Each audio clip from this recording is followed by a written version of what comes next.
Hello friends, मैं आपका स्वागत करता हूं मेरे चैनल में जिसका नाम है HM सेल्स ड्राइव। और इस वीडियो में हम डिस्कस करेंगे मोनोपोली के बारे में।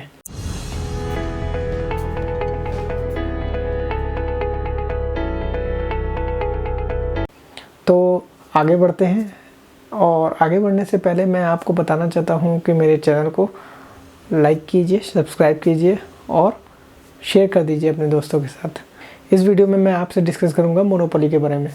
मोनोपोली क्या चीज़ होती है इसको एक्सप्लेन करूंगा। मोनोपोली का क्या मतलब होता है?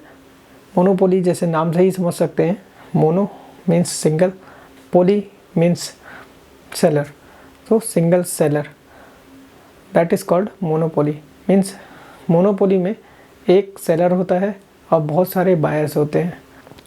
उस फॉर्म ऑफ मार्केट को मोनोपोली कहते हैं।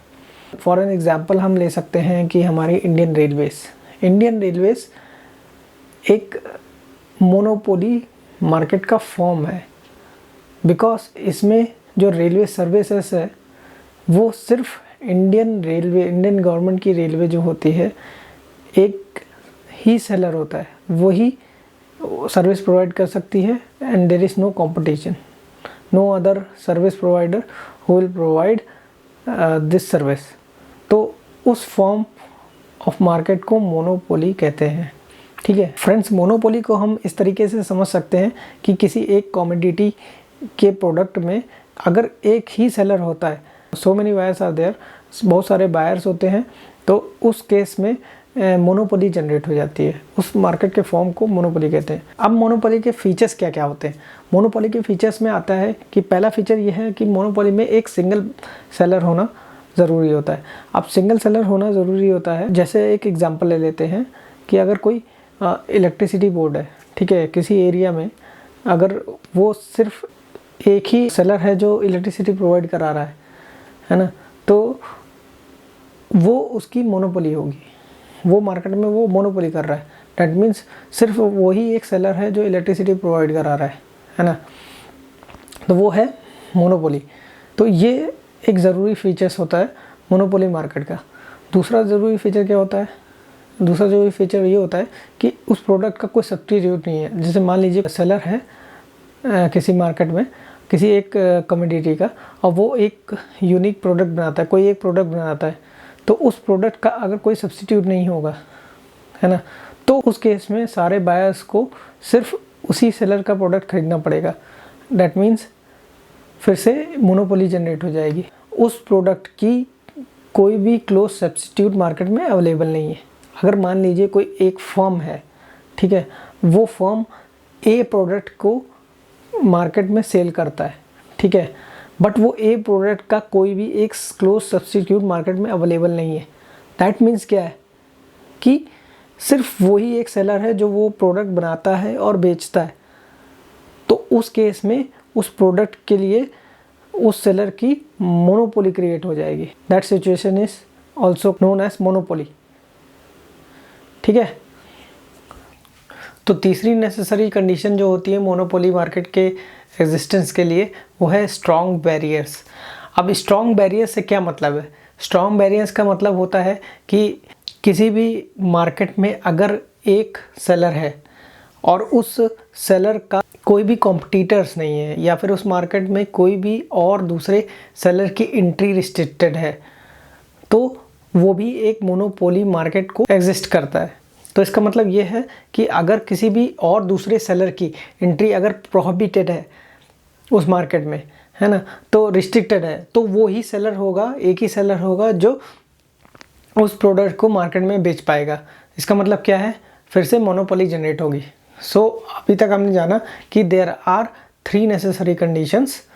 जो पहली कंडीशन है कि एक सेलर होना चाहिए और various buyer, there is only one seller monopoly में।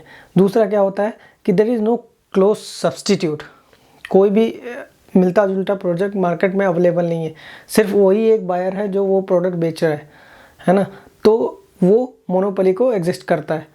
ठीक है, और तीसरा क्या हमने जाना कि स्ट्रॉन्ग बैरियर्स, कि उस मार्केट में किसी और कॉम्पिटिटर की एंट्री रिस्ट्रिक्टेड है, तो वो भी मोनोपोली मार्केट के लिए नेसेसरी कंडीशन होती है।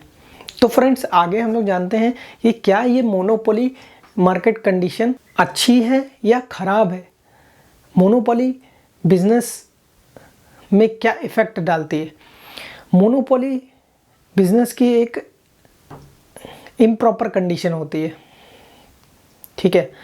इसमें एक सेलर होता है और वेरियस बायर होते हैं, जिसमें कंपटीशन बिल्कुल भी नहीं होता है, तो वो एक प्रॉपर मार्केट कंडीशन नहीं कहलाती है। तो फ्रेंड्स, अभी तक हमने जाना कि मोनोपोली क्या होती है, मोनोपोली के लिए क्या क्या नेसेसरी कंडीशंस होती हैं, और अब हम जानते हैं क्या मोनोपोली एक अच्छा मार्केट मॉडल है या फिर ख़राब मार्केट मॉडल है, किसके लिए अच्छा है, क्या क्या फ़ायदे होते हैं, क्या क्या नुकसान होते हैं, है ना। What are the merits and demerits of monopoly.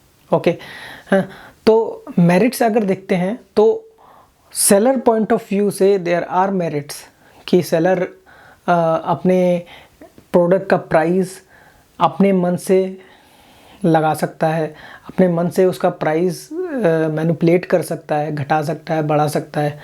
But एक कंडीशन इसमें ये होती है कि मोनोपोली में अगर प्राइस बढ़ता है तो डिमांड नीचे जाती है।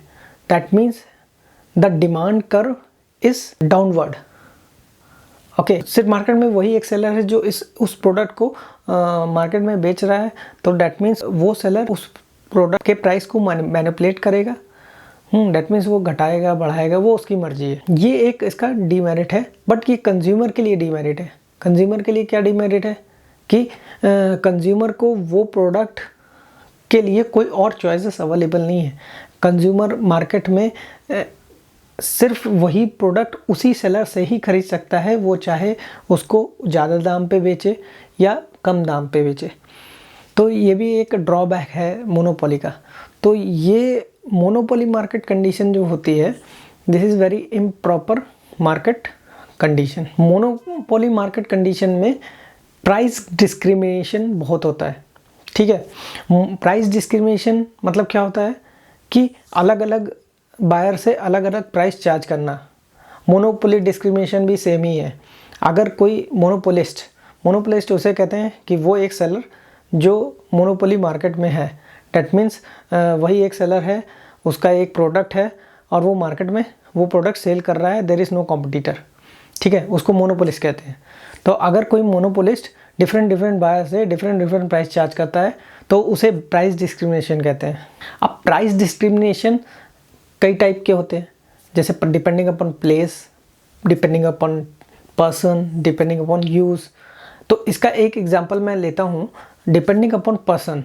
जैसे इंडियन रेलवे अलग अलग क्लास के लोगों के लिए अलग अलग प्राइस चार्ज करती है, ठीक है। तो depending upon the person the price differ, but they are offering the service same, ठीक है। तो एक और एग्जांपल लेते हैं। इसमें या तो कोई डॉक्टर है या लॉयर है, वो डिपेंडिंग अपॉन द पर्सन अपना प्राइस अलग अलग चार्ज करता है। For the rich person they will charge higher price, for the poor person they will charge lower price. तो वहाँ पे प्राइस डिस्क्रिमिनेशन हो रहा है ना। तो उससे हम ये भी देखते हैं कि इससे फ़ायदा भी होता है कि एक इक्विलिब्रियम बनता है कि रिच को हाई प्राइस पे मिल रहा है वो सर्विस, पुअर को लो प्राइस में मिल रहा है वो सर्विस, तो डेट इज़ गुड ऑल्सो, है ना। अब डिपेंडिंग अपॉन प्लेस कैसे हो सकता है, इसका एक एग्जांपल लेते हैं कि जैसे मान लीजिए एक कोई सेलर है, तो वो डोमेस्टिक मार्केट में उसी प्रोडक्ट का अलग प्राइस चार्ज करता है, फॉरेन मार्केट में उस प्रोडक्ट का अलग प्राइस चार्ज करता है। तो that means the price differs depending upon the place. तो तीसरा हम लोग देखते हैं कि डिपेंडिंग अपॉन यूज़ भी प्राइस डिस्क्रिमिनेशंस होते हैं। अब डिपेंडिंग अपॉन यूज़ का एग्जांपल क्या ले सकते हैं, जैसे इलेक्ट्रिसिटी बोर्ड है इंडिया का। तो इलेक्ट्रिसिटी बोर्ड क्या करता है, इलेक्ट्रिसिटी बोर्ड इलेक्ट्रिसिटी प्रोवाइड कराता है। अब आपने देखा होगा कि इलेक्ट्रिसिटी पर्सनल यूज़ के लिए अलग चार्जेस होते हैं और कमर्शियल यूज़ के लिए अलग चार्जेस होते हैं। तो that means depending upon the use the price differs. हाँ, अब आप ये देखिए कि इलेक्ट्रिसिटी बोर्ड, इंडियन रेलवेज, ये सारे मोनोपोली बिजनेस में वर्क कर रहे हैं, because there is no competitor, है ना। आपको मैंने मोनोपोली का क्या मतलब बताया था। देयर आर 3 कंडीशंस, ठीक है। एक सेलर होना चाहिए, इंडियन रेलवे। एक best example is Indian railway, जो एक सेलर है, रेलवे की सर्विस प्रोवाइड करती है पूरे इंडिया में, ठीक है। There is no competitor. Second criteria क्या बताया था, there is no substitute for the product और सर्विस।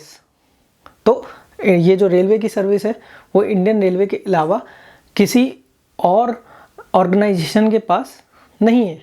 आप किसी अलग ऑर्गेनाइजेशन के रेलवे से ट्रैवल नहीं कर सकते इंडिया में। Only you have to use Indian government railways. तो दूसरी कंडीशन भी फॉलो होती है।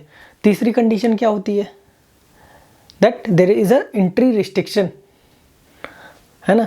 तो इंडियन रेलवे में किसी और इंडस्ट्री को अलाउंस नहीं है कि वो उस मार्केट में एंट्री करे। The entry is prohibited. Even also Indian railway भी इसको एग्जिट नहीं कर सकती, वो मार्केट को एग्जिट नहीं कर सकती, because they are providing public utilities. Indian government ही इंडियन रेलवे को चलाता है, कोई दूसरा बाहर से नहीं आ सकता। कोई और इंडस्ट्री को अलाउंस नहीं है रेलवे की सर्विस देने के लिए इंडिया में। तो this is perfect monopoly example in India. इसका प्राइस डिस्क्रिमिनेशन का एग्जाम्पल भी हमने देखा कि इंडियन रेलवे कैसे क्लास टू क्लास प्राइस अलग अलग चार्ज करता है। हर क्लास के लिए अलग अलग प्राइस चार्ज करता है depending upon the person. Her place के लिए अलग अलग प्राइस चार्ज करता है। इसका एग्जांपल मैंने एक और कोई भी एक सेलर का एग्जांपल XYZ सेलर का एग्जांपल लिया, जो डोमेस्टिक मार्केट में अपना प्रोडक्ट सेल कर रहा है, वो एक अलग प्राइस पे कर रहा है, और फॉरेन मार्केट में जो प्राइस सेल कर रहा है वो अलग प्राइस पे कर रहा है। There will be a price discrimination. फिर तीसरी हमने क्या बात की कि depending upon the use, electricity board is the best example. Commercial use के लिए अलग प्राइस चार्ज करता है, पर्सनल यूज़ के लिए अलग प्राइस चार्ज करता है।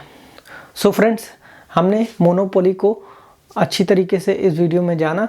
अगर आपको मेरा वीडियो पसंद आया हो तो प्लीज़ लाइक का बटन दबाना मत भूलिए।